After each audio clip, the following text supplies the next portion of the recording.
11 novembre 1918, l'Allemagne jette les armes. Dans ses tranchées, la France exulte, mais sur les quais de Brest et de Toulon, l'ambiance est beaucoup plus maussade. La Grande Guerre a décapité la marine, 11 500 officiers et marins manquent à l'appel. Mais pour l'opinion publique, seul le poilu a gagné la guerre. La flotte, elle, même si elle a correctement rempli son rôle, sort du conflit épuisée, presque invisible. En 1919, les équipages sont à bout. En mer Noire, les navires français s'enlisent dans les mutineries, les hommes sont las de la guerre. Tout ça se répercute dans le monde politique, la tête de l'État se détourne de sa flotte. Entre 1914 et 1922, la France ne construit que 28 000 tonnes de petits navires, quand l'Italie produit 70 000 tonnes, le Japon 465 000, les États-Unis 873 000 et la Grande-Bretagne plus d'1 million. La marine est en voie de disparition. Sur les 650 000 tonnes en service à la fin de la guerre, on en retrouve moins de 490 000 en 1920. À ce rythme, elle pourrait tout bonnement disparaître en 1934. Mais l'état-major refuse de voir mourir sa flotte. Et certains politiques le rejoignent bien sur ce point, comme Georges Laigle, ministre de la Marine jusqu'en 1920, puis à nouveau entre 25 et 33. Pour justifier la renaissance d'une flotte puissante, l'état-major développe une double argumentation, celle des besoins absolus, destinés à convaincre les parlementaires. C'est qu'il faut pouvoir maintenir en toutes circonstances les communications avec l'Afrique du Nord, susceptibles de fournir 300 000 soldats et autant de travailleurs, être capable de protéger les côtes françaises, longues de 36 000 km, et le commerce maritime, qui représente 66% des échanges du pays, et bien sûr, pouvoir empêcher aux ennemis potentiels d'en faire de même. Mais au sein même de l'état-major, c'est les besoins relatifs qui priment, et qui eux se basent sur des études qu'on ne révèle pas au Parlement. Concrètement, il faut être prêt pour un hypothétique conflit contre l'Allemagne et l'Italie. Dans une lettre secrète adressée au général Serrini en 1929, Georges Laigle écrit « La marine, d'accord avec la guerre, est dans l'obligation de prévoir la possibilité d'un conflit avec l'Italie associée à l'Allemagne, en tenant compte dans une certaine mesure de l'incertitude où nous sommes de l'attitude qu'adopterait l'Espagne. » En 1924, l'état-major produit un statut naval. Il devait à la base être voté au Parlement, mais ce ne sera jamais le cas. C'est qu'on a peur de fâcher les anglo-saxons, qui essayent à ce moment de limiter l'expansion des marines européennes. Il n'empêche que le statut sert de feuille de route non officielle pour les années à venir. Le Parlement en respecte généralement le programme lorsqu'il vote son budget annuel. Il prévoit alors que la flotte devrait atteindre 724 000 tonnes au total, dont 177 000 pour les navires de ligne et 96 000 pour les sous-marins. Si le projet accumule au final des retards après la crise de 29, le résultat n'en est pas moins impressionnant. Entre 22 et 34, la France met en chantier 33 700 tonnes par an. Personne, à part le Japon, ne fait mieux pour la même période. Ce qui est formidable, c'est que tout ça est rendu possible par un accord entre l'état-major, les gouvernements et le Parlement, alors que le climat international est résolument défavorable aux efforts maritimes, à une époque où on parle toujours de désarmement et alors que la crise économique frappe plus fort que jamais auparavant. Problème, si on peut dire, dont ne souffre pas la décennie suivante. Le retour des tensions internationales, le réarmement de l'Allemagne et la création de l'Axe met fin à toutes les restrictions financières qui limitaient le développement de la marine. À partir de 1934, on produit 53 000 tonnes par an, dont 157 000 pour la seule année 1938. Une nouvelle flotte est en construction, mais son achèvement n'est prévu que pour janvier 1943. Dès la fin des années 30, la France met à l'eau des navires de ligne redoutables, le Dunkerque et le Strasbourg de 26 500 tonnes chacun, et bientôt des géants de 35 000 tonnes, le Richelieu et le Jean Bart, prévus pour 1939 et 1940. C'est cool parce qu'on peut les voir sous tous les angles grâce à World of Warships, le partenaire de cet épisode. Pour ceux qui connaissent pas le concept, c'est très simple et surtout totalement gratuit. On prend la tête d'un véritable navire historique et avec d'autres joueurs de notre équipe, on essaye de couler la flotte ennemie, jouée par d'autres personnes, dans des batailles gigantesques, comme le débarquement de Normandie ou l'évacuation de Dunkerque. Vous avez accès à plus de 850 navires de 13 nations différentes, dont plus de 60 bâtiments français qui sont des copies conformes des vrais navires historiques, comme le Richelieu, le Jean Bart ou le Dunkerque, dont on reparlera dans cet épisode. Et pour fêter les 400 ans de la marine française, World of Warships organise un événement spécial pour rendre hommage aux marins français qui ont participé à la Seconde Guerre mondiale. Il permet de débloquer tout un tas de récompenses exclusives, comme un nouveau drapeau mémorable, des skins pour le Richelieu de tier 8 et un conteneur d'escadre française.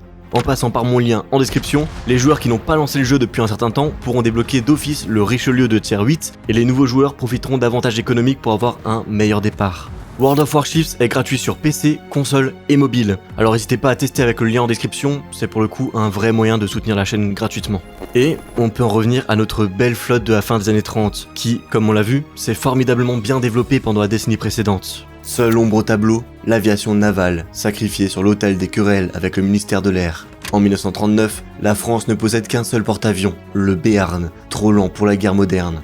La flotte dans son ensemble semble démunie contre les attaques venues du ciel. La plupart des bâtiments n'ont rien ou presque pour lutter face aux avions torpilleurs et les bombardiers en piqué.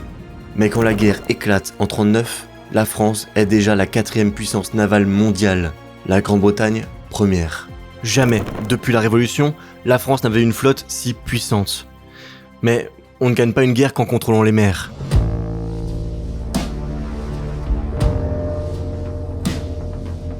Juin 1940.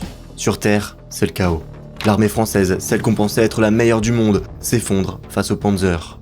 Mais sur mer, il se passe exactement l'inverse. Dès 1939, les marines françaises et britanniques coopèrent. Elles contrôlent largement les eaux, étouffent l'Allemagne tout en sécurisant les routes commerciales contre les U-boots allemands. Sur 2100 navires marchands escortés par les Alliés, on ne compte que 4 pertes. Et de fait, personne n'a jamais douté de l'hégémonie franco-britannique sur mer. Malgré le réarmement allemand accéléré, les investissements alliés pour la décennie sont très largement supérieurs à ceux de l'Axe.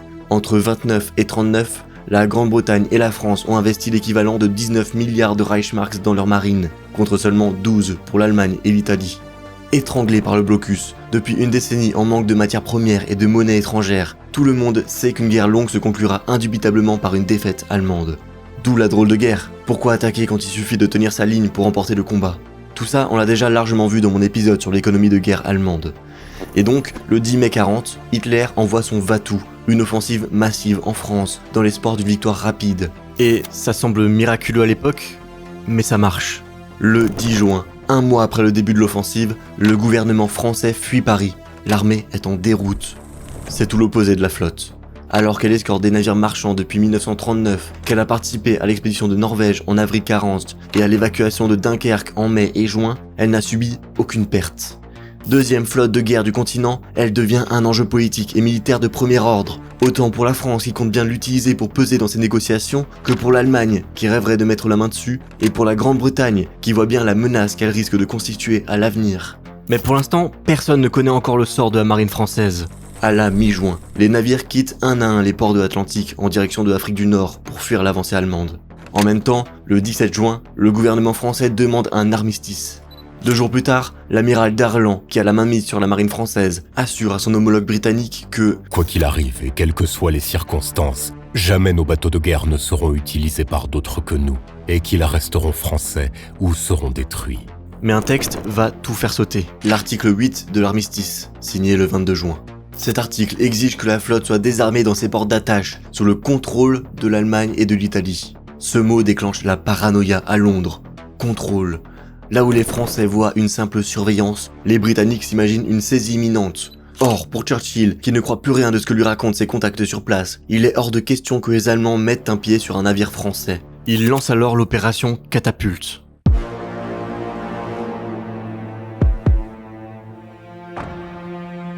Le 3 juillet 1940, à l'aube, devant la rade de Mers el-Kébir, l'amiral britannique Somerville se présente à la tête d'une flotte impressionnante de 11 destroyers, 3 croiseurs, 2 cuirassés et 1 porte-avions. Il n'est pas venu pour saluer ses alliés de la veille, mais pour leur poser un ultimatum. Ralliez-vous, sabordez-vous, on vous coule. Les officiers français sont sidérés et ne parviennent pas à s'entendre avec leurs anciens amis. À 16h56, les canons britanniques ouvrent le feu. Pour la première fois depuis Waterloo, Anglais et Français s'entretuent, alors que les marins des deux pays avaient pris, depuis la guerre de Crimée, l'habitude de travailler ensemble. Le carnage ne dure que 13 minutes, mais il a des airs d'apocalypse. Regardez le cuirassé Bretagne, il est touché de plein fouet, une colonne de feu jaillit, les soutes explosent. En 7 minutes, il chavire et entraîne avec lui 977 hommes. Le Dunkerque, fleuron de la flotte, est criblé d'obus de 380 mm et doit s'échouer pour ne pas sombrer. Le Strasbourg, lui, s'en tire in extremis et est poursuivi par les bâtiments anglais jusqu'à la tombée de la nuit. Au total, ce soir-là, 1297 marins français sont tués par leurs propres alliés. Le lendemain, l'aviation britannique vient finir le travail en bombardant les navires immobilisés, tuant 200 hommes de plus. Le 8, c'est le Richelieu qui est touché par des torpilles anglaises près de Dakar et en sort endommagé. Le choc psychologique est immense et l'amiral Darlan est foudrage. La fraternité d'armes de Dunkerque vole en éclats. Dans les ports de Brest et de Toulon, les marins deviennent viscéralement anglophobes, une haine qui va infecter la marine pour le reste de la guerre. Le traumatisme est tel qu'il faudra des années pour que ces marins acceptent de se battre à nouveau aux côtés des assassins de Kébir. Hitler, lui, boit du petit lait. L'agression britannique vient de lui livrer la flotte française. L'amiral Darlan vire définitivement pétainiste. À Vichy, c'est la vague bleue. Les marins deviennent ministres, préfets, hauts fonctionnaires. Pour ses officiers, De Gaulle est un traître, un rebelle qui pactise avec l'ennemi anglais. À l'opposé, les forces navales françaises libres, les FNFL, naissent le 1er juillet 40. Muselier, seul amiral d'active à avoir rallié Londres, adopte un nouvel insigne pour différencier ses bâtiments de ceux de Vichy. La croix de Lorraine rouge sur pavillon bleu. De quoi donner des airs de croisade à la France libre. Au début, c'est une poignée d'hommes. Mais quels hommes? Ce sont les pêcheurs de l'île de Sein, venus sur leur dindé pour rejoindre l'Angleterre. À cet instant, un quart de la France libre est composé de ces Bretons. Les ralliements au FNFL sont bien peu nombreux, et les équipages qui le font sont très mal vus en France. Le lieutenant de vaisseau Honoré d'Étienne d'Orve, qui quitte Alexandrie pour rejoindre l'Angleterre en août 40, s'en excuse dans une lettre à son supérieur. Je vous exprime mes profondes excuses pour mon départ brutal. J'en ressens profondément la tristesse. Je suis attaché par toutes les fibres de mon cœur à la marine et à ce bateau dont j'aimais tant l'équipage. J'ai été élevé dans le culte de la patrie. Mes camarades aussi, j'en suis sûr. Mais 1870 et 1914 ont tellement marqué sur mes parents et sur moi-même que je ne puis concevoir l'asservissement actuel de la France. Mes ancêtres se sont battus jusqu'au bout. Je ne puis faire autrement que les imiter. Il sera fusillé par les Allemands après avoir fondé le réseau de résistance Nemrod. La première opération d'envergure des FNFL vise le Sénégal, alors que plusieurs colonies françaises sont déjà ralliées à De Gaulle. En septembre 40, une importante flotte franco-britannique s'approche de Dakar, dont on espère pouvoir s'emparer sans combat. Mais le gouverneur de la ville compte bien résister. Pour la première fois, des Français tirent sur des Français. Le Richelieu, pourtant immobilisé, défend corps et âme son port, et les combats font 80 morts en quelques heures. Mais l'affrontement dure 3 jours. Côté Vichy, le contre-torpilleur audacieux est incendié et 2 sous-marins sont coulés. Côté britannique, le cuirassé Résolution est torpillé et gravement endommagé par le sous-marin vichiste Bévésier, manquant de peu de sombrer. Au vu de l'accueil, l'amiral Cunningham jette l'éponge le 25 septembre. De Gaulle est discrédité. Il n'empêche qu'il retente sa chance le mois suivant, au Gabon cette fois. Alors que ses troupes s'enfoncent dans le pays, les FNFL soutenus par la flotte britannique visent Libreville. Le 8 novembre, le HMS Milford coule le sous-marin Poncelet, et le lendemain, l'aviso colonial Savorgnan des Brazza, aux mains des marins des FNFL, engage le combat contre son propre jumeau, le Bougainville, qu'il coule après 20 minutes de combat. Et cette fois, l'opération est un succès, et d'autres lui succèdent. La marine vichiste perd un contre-torpilleur et un sous-marin contre les Britanniques pendant la campagne de Syrie en juin-juillet 41. Mais elle remporte aussi des succès contre la flotte du Siam en janvier de la même année. À Casablanca, en novembre 42, l'immense Jean Bart, immobilisé, engage un duel d'artillerie contre le cuirassé américain Massachusetts. Près de 800 marins français meurent pendant les affrontements. Après la prise de l'Afrique du Nord, toute une partie de la flotte française se rallie aux Alliés, dont le Richelieu qui sera modernisé aux États-Unis. Les FNFL, de leur côté, affrontent aussi les forces allemandes. Les corvettes escortent les convois alliés et traquent les U-boots. La corvette Laconite en coule 2 le même jour, en mars 43. Mais rien, parmi tous ces combats, n'arrive à la cheville de ce qui va se passer à Toulon.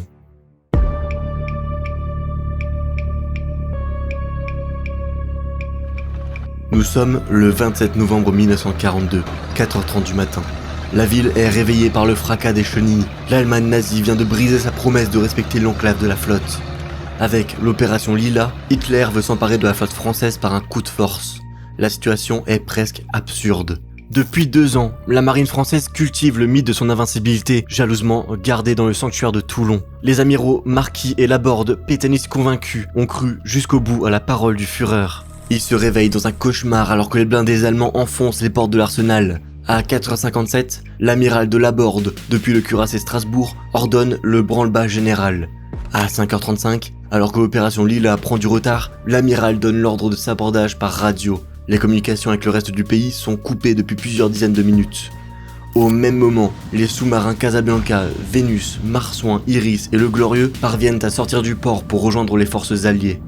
À 5h45, le Strasbourg fait feu sur les Allemands arrivés au quai, qui doivent battre en retraite. Les navires se sabordent les uns après les autres, avec ou sans explosifs, que les Allemands soient déjà à bord ou non. Partout dans le port, les navires s'enfoncent lentement dans la vase.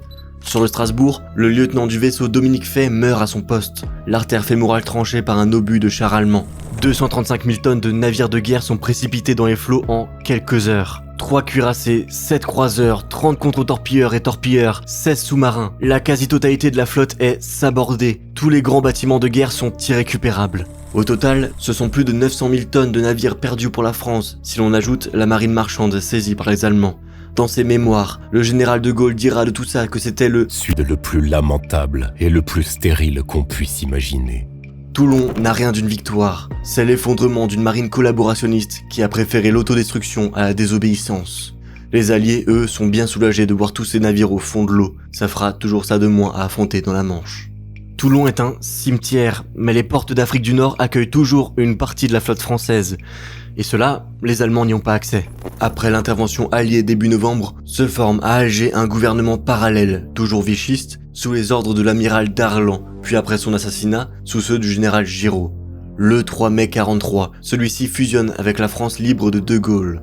Pendant ce temps, le laborieux ralliement au FNFL des forces navales restées fidèles à Pétain se poursuit. Le Richelieu, entre autres, appareille pour New York en janvier pour y être modernisé.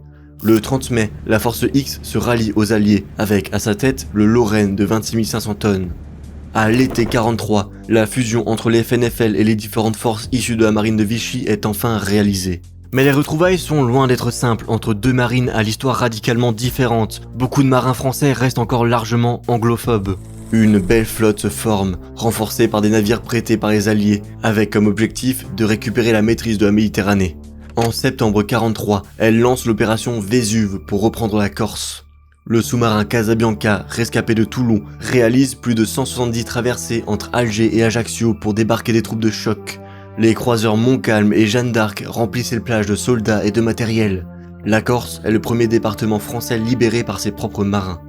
En parallèle, les forces alliées avancent vite en Italie, où elles ont débarqué au début du mois. Un an plus tard, le 6 juin 44, on déclenche l'opération Overlord sur les plages de Normandie. Sur Sword Beach, les 177 commandos de Philippe Kieffer, tous marins de la France libre, s'élancent les premiers sous les feux des mitrailleuses. En mer, le destroyer La Combattante se fait échouer à 1500 mètres du rivage alors qu'il cherche à abattre une batterie allemande.